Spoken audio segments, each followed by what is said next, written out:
Assalamualaikum warahmatullahi wabarakatuh. Bismillahirrahmanirrahim. Alhamdulillah, tidak terasa sudah sampai di part 8. Anggap saja ini catatan perjalanan saya menemukan kitab diri. Jadi teringat ketika saya membaca cerita Nabi Sulaiman alaihissalam di dalam Al-Quran yang berbicara dengan semut. Kalau tidak salah di surah An-Naml ayat 18 dan 19. Lalu dikorelasikan tentang akhir zaman yang disebutkan. Batu maupun tumbuhan akan berkata, "Wahai Muslim, wahai hamba Allah, di belakangku ada orang Yahudi. Kemari dan bunuhlah dia." Mungkin gak sih? Manusia bisa berbicara dengan selain manusia. Kalau pendapat saya berkata demikian. Tuh lihat, wali-wali pilihan Allah, ada yang bisa bicara dengan bangsa jin. Lalu, itu ada yang komunikasi sama hewan seperti ular dan buaya.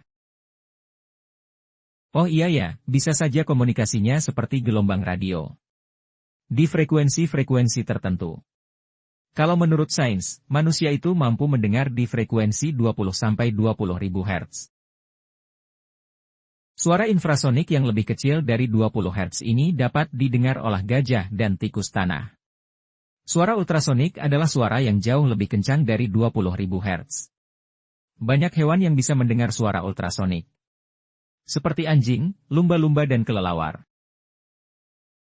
Manusia sendiri berbicara di frekuensi 250 Hz sampai 4000 Hz umumnya, kalau ngobrol di kisaran 1000 Hz. Setelah menyamakan frekuensi, baru deh belajar bahasanya.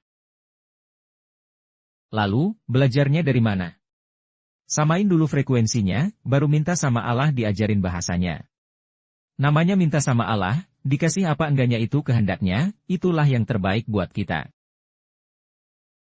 Apa memang itu salah satu keistimewaan yang diberikan Allah hanya kepada Nabi Sulaiman alaihissalam untuk berbicara dengan semut? Oke baiklah. Saya tidak minta sama Allah Subhanahu wa Ta'ala supaya saya bisa bicara bahasa semut. Tapi sebagai bekal di akhir zaman, minimal bisa bicara dengan tumbuhan. Ya karena mereka yang akan menunjukkan persembunyian Yahudi. Lalu di manakah Ya'juj dan Ma'juj? Dikisahkan pemuda yang lari ke goa dari kepemimpinan dunia yang zolim. Yang mengharuskan menyembah berhala, mereka lari untuk menyelamatkan agama mereka yaitu agama Tauhid. Keywordnya adalah agama Tauhid, goa, pasar, dan pemimpin. Di hadits juga menyebutkan Ya'juj Ma'juj, bermuka lebar, bermata sipit, bentuk wajah mereka seperti tembikar. Saya hanya bisa bilang. Ciri-ciri yang mirip. Ya'juj Ma'juj itu muncul di masa Khalifah Abbasiyah yang menyebabkan peristiwa pengepungan dan kehancuran Baghdad 1258 Masehi. Saya jadi teringat, Allah berfirman kepada Nabi Isa, "Wahai Isa, bawalah seluruh hamba-hambaku yang beriman lari dari Ya'juj Ma'juj dan sembunyilah." Oh iya, jadi bukan dilawan? Ambil manfaatnya, buang jeleknya. Ilmunya pengetahuannya diambil. Peninggalan mereka banyak, salah satunya yaitu strategi perang. Apakah Ya'juj Ma'juj juga muncul di Indonesia? Insya Allah, mereka menguasai belahan bumi pada saat itu. Larilah ke Gunung Tursina, yaitu agama yang lurus meski penuh kerikil dan berbatu. Ketika melihat kemunculan Ya'juj Ma'juj ini sendiri, masuklah ke dalam goa untuk menyelamatkan diri. Ketika di dalam goa, jangan tidur, tapi belajar, semaksimal mungkin. Petunjuknya seperti itu. Jadi saat itu kita tidur? Iya tidur. Berapa tahun kita tidur? Lebih dari 300 tahun. Lari dari mereka, masuklah ke goa-goa. Ambil manfaatnya, buang jeleknya. Ilmu pengetahuannya diambil. Apa aja ya, yang bisa diambil? Yang hobi fisika, pelajarilah. Yang hobi astronomi, pelajarinlah. Yang hobi bertukang, bertukanglah. Yang hobi bertani, bertanilah. Yang hobi berkebun, berkebunlah. Yang menghafal Al-Quran, hafalkanlah. Umat Islam harus memiliki keahlian dan keterampilan. Di goa jangan tidur.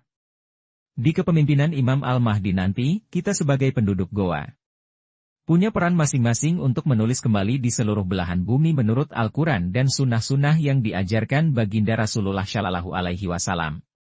Bukan menurut mereka. Kaum perusak Yakjuj dan Makjuj. Jangan bawa uang, uang tidak berlaku. Masih ingat kisah pemuda di gua? Yang bawa uang ketika mereka terbangun. Cukuplah Allah sebagai angka 1 untuk memulai bumi yang baru dari nol. Inilah titik kejayaan Islam, insya Allah. Hadapi hari kiamat dengan wajah yang berseri-seri. Jangan panik begitu, iman kepada hari kiamat itu tidak cukup percaya aja. Dipelajari dan dimaknai. Kalau mau perang, ya udah perang aja. Allah yang mematikan, Allah yang menghidupkan. Udah itu aja. Kita ini sebatas tanah, yang dikasih nyawa. Bermimpi jadi pasukan Imam Al-Mahdi ketinggian. Hanya nerima nasib, itu pun kerendahan. Saya hanya bisa bersyukur, alhamdulillah saya hidup di zaman seperti sekarang ini. Tapi kan, pusing melihat zaman yang sekarang ini. Ya sama, di zaman-zaman terdahulu mereka juga pusing. Jadi, sebaiknya kita ngopi dulu. Biar tetap fokus. Wallahu a'lam bishawab. Oh ya, saya mau membagikan beberapa catatan fana yang kiranya dapat diambil manfaatnya. Insya Allah. Salah satu gaib adalah ketidaktahuan. Allah menurunkan Al-Quran agar manusia berpikir. Dan malam hari, insya Allah, adalah waktu yang tepat, di mana Allah menurunkan rahmat-Nya dalam ketenangan dan keheningan. Uslah itu disarankan agar mudah mendapatkan titik mengenal Allah Subhanahu wa Ta'ala. Cukuplah Al-Quran sebaik-baik petunjuk. Tidak ada yang dapat menyentuh Al-Quran sebelum ia disucikan. Setelah memahami Al-Quran, akan mengerti tidak ada sebaik-baiknya tipu daya. Tidak ada yang menandingi Allah Subhanahu wa Ta'ala. Wajahnya terkagum-kagum. Jangan sekali-kali mendustakan hari kiamat itu, karena sungguh nyata. Apabila melihat orang mukmin di golongan ini, mereka melihat, sungguh orang ini tersesat.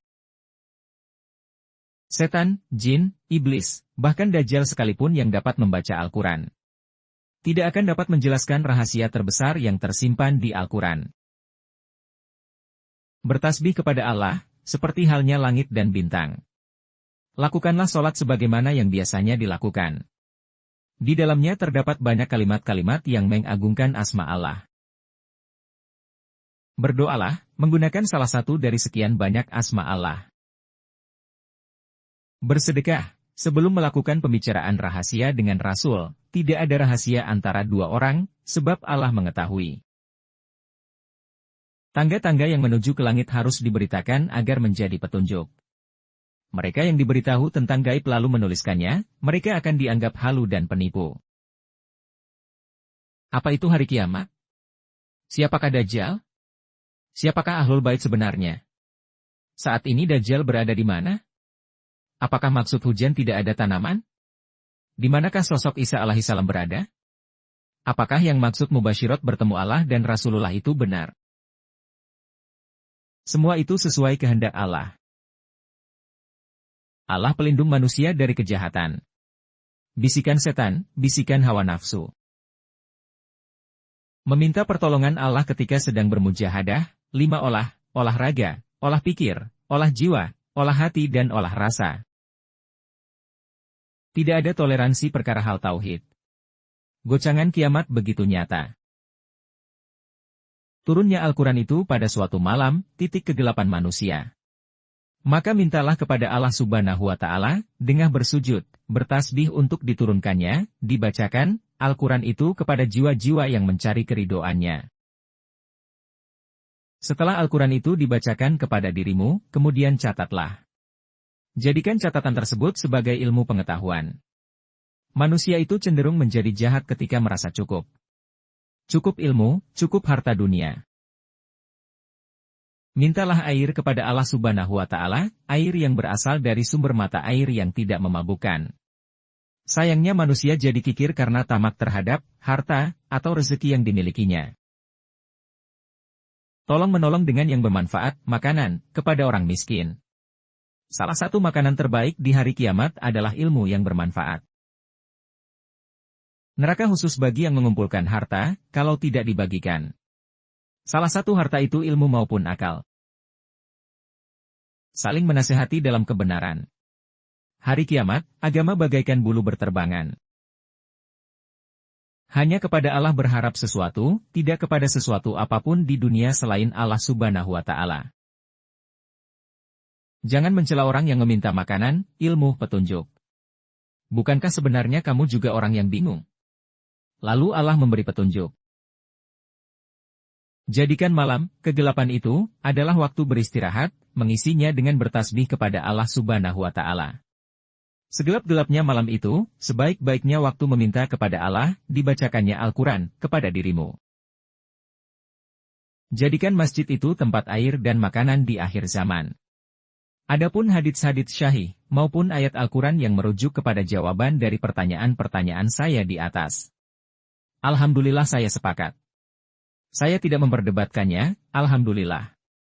Sekali lagi, saya sepakat. Tidak ada keraguan. Sekian, catatan saya untuk menjadi bahan kajian di dalam kitab diri, mudah-mudahan bermanfaat. Insya Allah. Apabila ada salah-salah kata mohon maaf, kesempurnaan itu hanya milik Allah Subhanahu wa Ta'ala. Insya Allah saya akan lanjut di part berikutnya. Wassalamualaikum warahmatullahi wabarakatuh.